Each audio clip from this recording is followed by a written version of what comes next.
Good morning, everybody. Thank you for joining today's Microsoft Marketplace Office Hour. Super excited to have you joining us here today. My name is Justin Royal. I'm the Marketplace Community Manager. So I host this monthly opportunity for partners to come into our office hours and connect with Microsoft employees as well as our friends at some of our partner organizations. And we're super excited to have you here today. If you're not a member of the Marketplace community already, definitely encourage you to join. We have a whole library of other Marketplace community events, resources, a discussion board where you can ask questions, engage with Microsoft and other partners. Lots of opportunity to access many different types of market resources on that community site.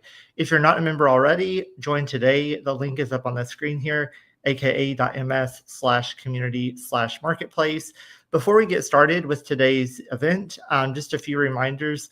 These are an opportunity for live Q&A. We encourage you to submit your questions in today's session. If you're not joining us live today, definitely feel free to ask questions about today's presentation in our Marketplace community discussion board. We will have time at the end of today's session for a Q&A with our presenters.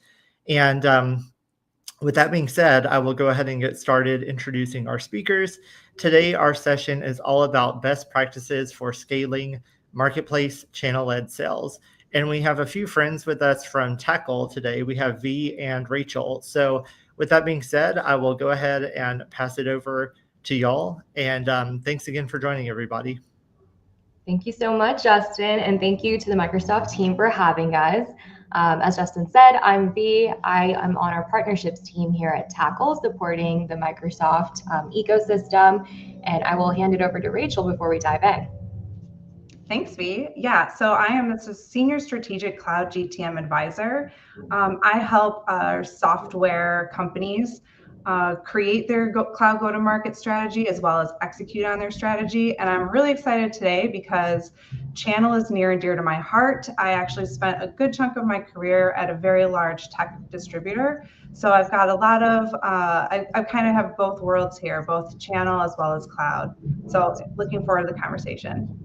Amazing. We're super excited to take you guys through channel-led growth in the Microsoft ecosystem today. So we'll start with talking you through the multi-party private offers motion, how you can get started, what the transaction looks like, some key things to know about enabling your buyers and your resellers, what you can expect post-sales, and then some alternatives if MPO is maybe not the right motion for you, how else you can engage in channel-led growth through Microsoft. Please, again, feel free to add any questions as we go through today. We would love to engage live with you. So to first define channel partners in Microsoft's global partner ecosystem, the reach is huge. There are over 500,000 partners overall, but 40,000 of them are specifically channel partners. So system integrators, value-added resellers, distributors, managed service providers, and more. The reach that you can get through these channel partners is, of course, like global. You're going to get access to more verticals, but then there's also some benefits that make this motion really helpful for you to expand your go-to-market strategy through this channel. So simplified procurement is a really big one. Buyers really trust these channel partners, and they have deep-rooted established relationships that have spanned a long length of time. So being able to tap into those relationships, being able to streamline procurement by working with channel partners is a very common draw that we see for software development companies or SDCs, ISVs to work with these kind of partners. It's also a lot more cost effective than maybe launching into that new market on your own. It's easier to, again, use the infrastructure or frameworks that these channel partners already have set up in geographical regions or new market segments or verticals. And so it allows the sellers to access wider distribution more effectively and more quickly. There's also a lot of vertical specific expertise that these partners have built up from operating in these systems. So being able to understand how to work with certain retail customers or work with infrastructure companies is something that they're able to do from their years of experience and that you can very quickly tap into. And then partner-led delivery, also freeing up seller bandwidth, is another common reason we see for people moving towards channel-led growth. You're able to focus on sales and you're able to focus on revenue growth and offload some of the post-sales motion or some of the lead generation, some of the customer success delivery to your partners who have those established trusted relationships and have been working with these buyers for a long length of time. So a lot of really great reasons to engage in channel partnerships and a lot of benefits to be had from it as well. Multi-party private offers is a really great way to get started in channel-led growth through Microsoft Marketplace. So this is a really great way for you to enter new markets, specifically in the US, UK, or Canada, and to scale your delivery across more customers, more buyers, and more market segments. So I'm going to hand it over to Rachel, actually talk a little bit more about what that looks like and what good could look like in this motion. Thanks, Vee. So I think it's always helpful to understand, like, what does the process look like? What does this transaction look like? So think of it like this. There are 3 seats in the multi-party private offer process, or MPO for short: the software company, the channel partner, and the customer. And the entire transaction is done within the marketplace. So the software company is going to create the offer. It's inclusive of your solutions and pricing to the channel partner. Then the channel partner is going to create a private offer to the customer. And then the customer completes the same 2-step procurement process that they know of the acceptance and then purchase.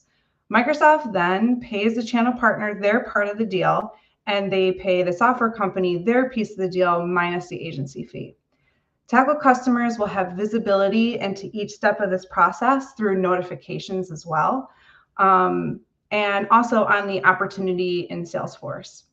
This program is available in Canada, UK, and US. If you're interested in leveraging the channel outside of these regions, then resale-enabled offers may suit your needs, and we'll talk about that in a little bit.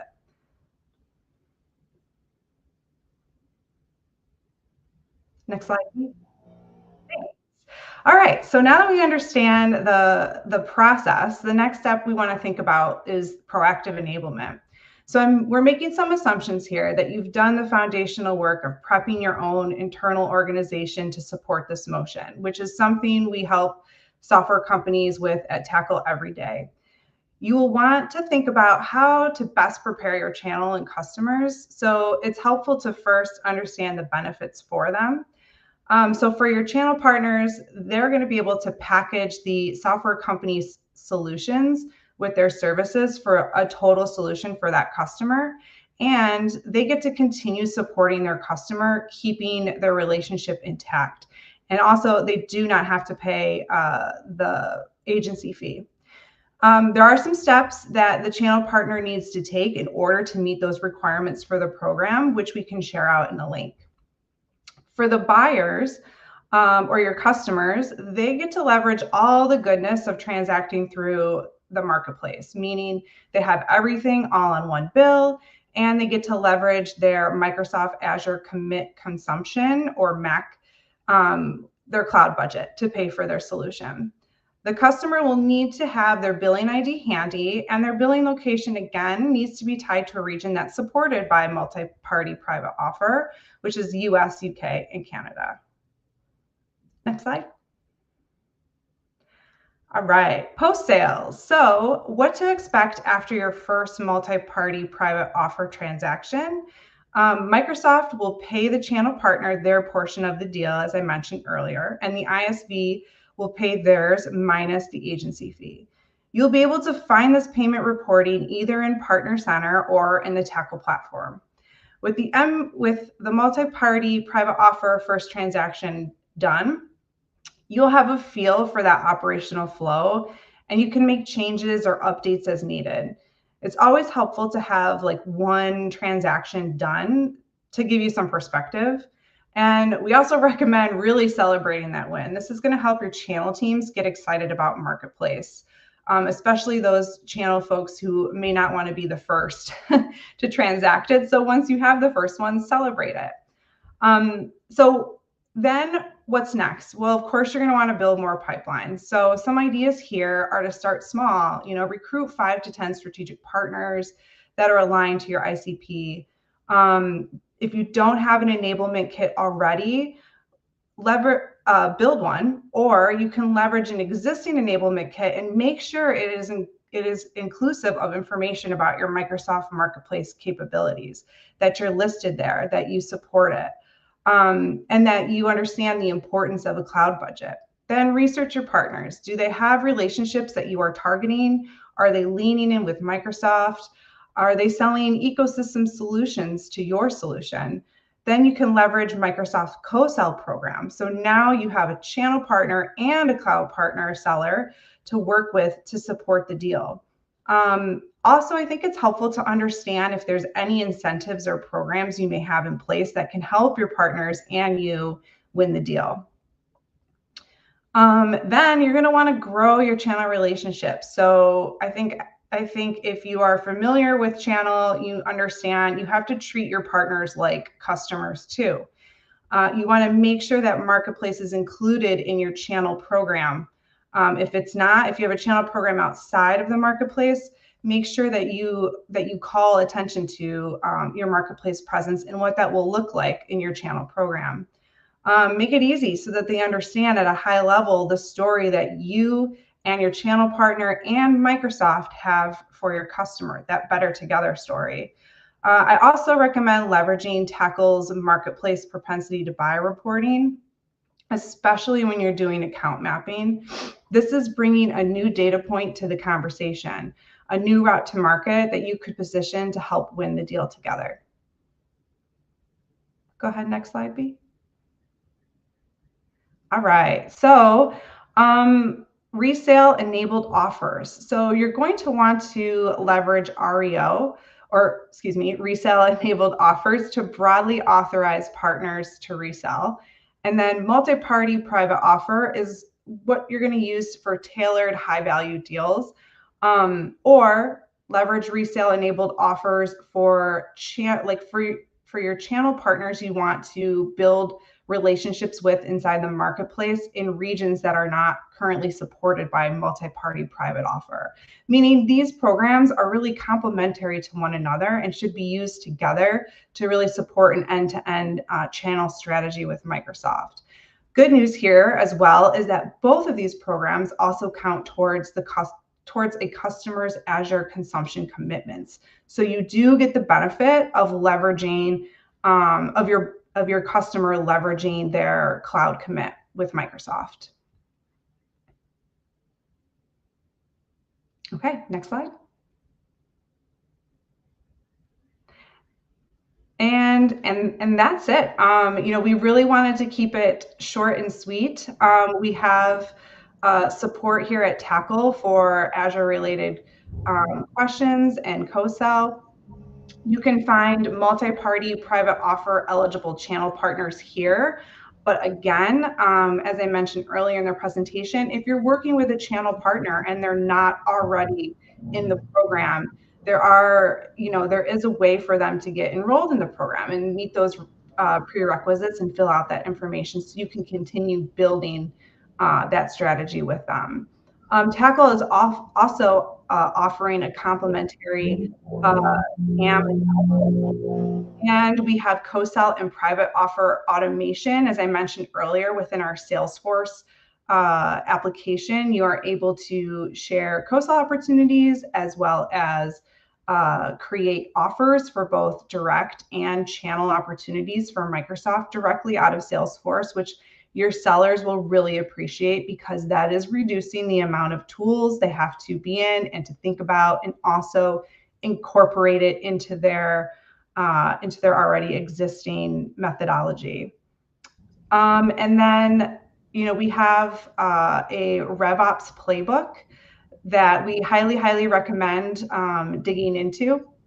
This playbook tells you everything from how to create offers to how you can truly make an impact with Marketplace within your organization. And V, did I leave anything off? No, all good. We also published a blog on the Microsoft community blog recently. So if you guys would like to read through that to see some of the more details around starting your channel-led motion through Microsoft Marketplace, that's a really great resource too. And then maybe some quick questions to get your thoughts on, Rachel, to bring us home. So say an ISV or SDC is starting to explore channel partnerships through Microsoft for the very first time. Does it make sense to start with MPO versus REO, multi-party private offers versus resale-enabled offers, or should they just find something that makes sense for them based on their goals? So I think if a software company is just getting started with the channel, I think a great first step is to understand where the demand is coming. If it is a region in which multi-party private offer is supported, I would suggest starting there, because there you have, with multi-party private offer, you have a little bit more control over the end-to-end transaction, as you are creating an offer for the reseller for that specific buyer. So being new to channel, this is a good first step into understanding and getting comfortable, getting your operations team comfortable and your sales team comfortable with the process. Then once you have that under your belt and you're building channel programs and you kind of have your own internal flywheel spinning, then yes, leverage the reseller enabled offers to target regions outside of what's supported by multi-party private offers. You can help, that program is really going to help you scale, because you can authorize resellers to do one-to-many transactions for you, and that one is really going to help you kind of, like I said, just scale a little bit faster. But again, I would start small with anything. That makes sense. I think there's a lot of ICP work that ISVs can do here too. So like you mentioned, Tackle's propensity data is a really great way to understand who among your current customers, your prospects, just accounts that you want to break into are already purchasing through the Microsoft Marketplace or are likely to engage through this channel. And then based on that, what I've seen work really well is breaking that ICP down further into certain verticals or certain industries that you're supporting, certain market segments. If you have a strong seller-led motion that's already active in those areas, maybe a channel-led motion isn't necessary there just yet. It could be a little bit redundant. Whereas if you don't have a strong strategy to break into that segment of your ICP, maybe a channel partner can help you access it. I think with SMBs, especially MSPs, are a really great way to access those kind of buyers.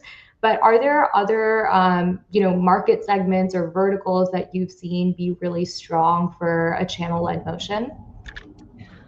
Yes. I mean, infrastructure is a huge one. Cybersecurity is a big one. I think to your point about the verticals, it is helpful to have your better together story really nailed down. So if you have a channel partner that you're building a strategic relationship with, really understanding like what is your better together story with them, and then layer in the benefit of Microsoft. Like you're selling to a Microsoft customer, there's 3 of you now in the mix. How is that truly benefiting the customer? There's a myriad of ways to go about that, but having that story nailed down will really help you be successful, and not just transacting with that customer, but also customers that look and feel like that customer as well. I think you bring up an interesting scenario to keep in mind around successful co-sell motions when you have a channel partner involved. I've seen that there can be, this multi-party co-sell motion where it becomes almost like too many cooks in the kitchen when there isn't a clear ask, there isn't a clear better together story, and we're not able to clearly articulate what value each player in that transaction or in that buyer experience was bringing in. So like you said, I think defining the roles, understanding swim lanes and ownership of certain parts of the buyer experience, not just during the transaction, but pre-sales and post-sales, has been a really strong way to streamline co-sell and actually have it deliver effective results that move the deal forward. Is there anything in particular that you've seen work for co-sell with channel-led motions? For co-sell with channel-led motions, I think I think there's 2 ways to look at co-sell. There's the programmatic and there's the strategic way. And again, as I mentioned earlier, like starting small to me is going to be where you're going to make the most impact. So as a channel seller, I'm going to look at if I have it, tackle propensity to buy reporting, understand which of my prospects or potential customers have a high likelihood to purchase through the Microsoft Marketplace. Then I'm going to understand what channel partners are either selling into those customers already. AI can do a lot of that research for you. And as well as looking at Microsoft's customer success stories or channel success stories, looking at that channel partner success stories. Is your customer anywhere on any of those sites? If they are, how can you get engaged? Checking your network, getting engaged with that channel partner, building that relationship there. And then once you have that, then you're submitting the co-sell opportunity to Microsoft, and now you have another seller essentially to help you win that opportunity. And so now you've got a reseller partner, a cloud seller, as well as the ISV, all really wanting to achieve an outcome for the customer. And so it's really just solidifying your story for all three of you and taking that to the buyer. Thank you, Fee and Rachel. Great questions so far. We do have a few questions that are coming in from the live Q&A on the community. If you are joining us live, you still have time to contribute your questions. Let's keep them coming in. First question from the community: what does the buyer experience look like compared to a standard private offer? Good question. Do you want me to take that one, V? Yeah, go for it. Okay. Yeah. So good news there. The buyer experience is practically identical. So if you have a buyer who's already familiar or customer already familiar with transacting on the Microsoft Marketplace, it's the same two-step process of acceptance and then purchase that they're already familiar with. If you have a customer who is not familiar, Tackle does have buyer instructions on our site, as well as we deploy buyer notifications that walk the customer through first checking to make sure they have the permissions to accept the offer, and then the step-by-step process of how to do both the acceptance as well as the purchase steps to complete that purchase and kick off their entitlement.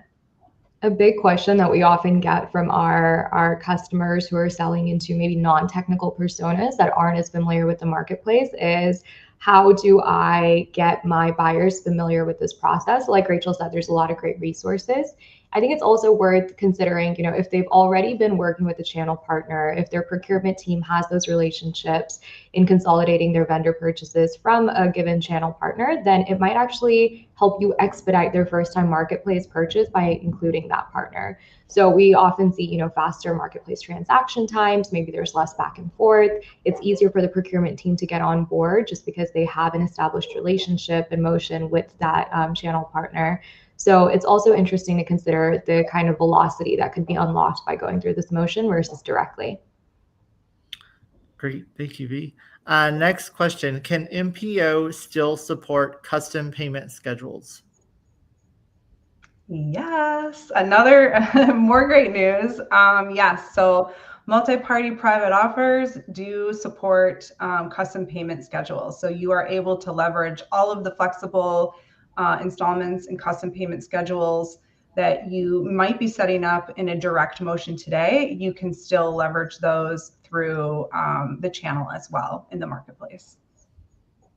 Great, thank you. Next question: how do you decide when to take a deal directly through Marketplace versus leveraging a channel partner? I think it's a lot of buyer preference. So I would say typically when you are in the sales cycle as a seller, you're starting to get ahead of the deal closure by asking how the buyer likes to transact, how their company makes vendor decisions, how they deal with, procurement. So starting to understand the processes early on in the sales cycle can help you be proactive in looping in the right stakeholders, bringing in the right partners. So a lot of it could be just identified through your sales discovery. But then I think from there as well, it's about understanding, do you have relationships within this market segment? Do you have the bandwidth to maintain a lot of the post-sales delivery and the relationships? Or is this something that could be more efficiently done through the channel partner?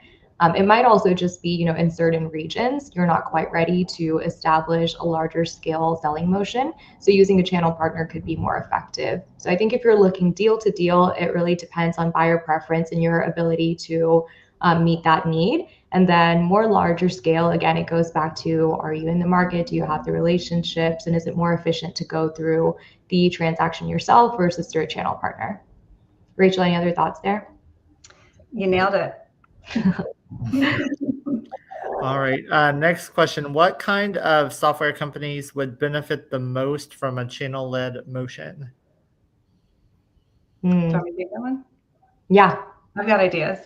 So I think there's a few considerations here. One, if you are an ISV who already has a channel-led motion established, I think you need to marry that with your cloud go-to-market and make sure that you are mirroring your motion into the marketplace, into Microsoft Marketplace.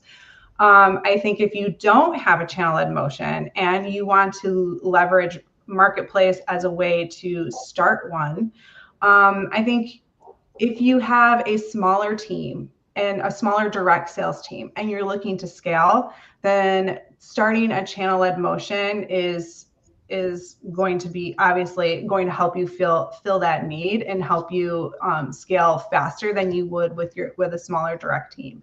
I also think if you're looking at your customer segment and you have or your prospects that you want to be customers, and a lot of them are enterprises, I would also consider looking at a channel motion, because a lot of these large enterprise level customers are working with channel partners today, especially if you need a channel partner to support you from a services standpoint. You bring the product and they bring the services. So I think looking at some of those factors can help you formulate whether or not you should have a channel strategy. And last but not least, I think reach out to your network. You have ecosystem or complementary software companies to your solution.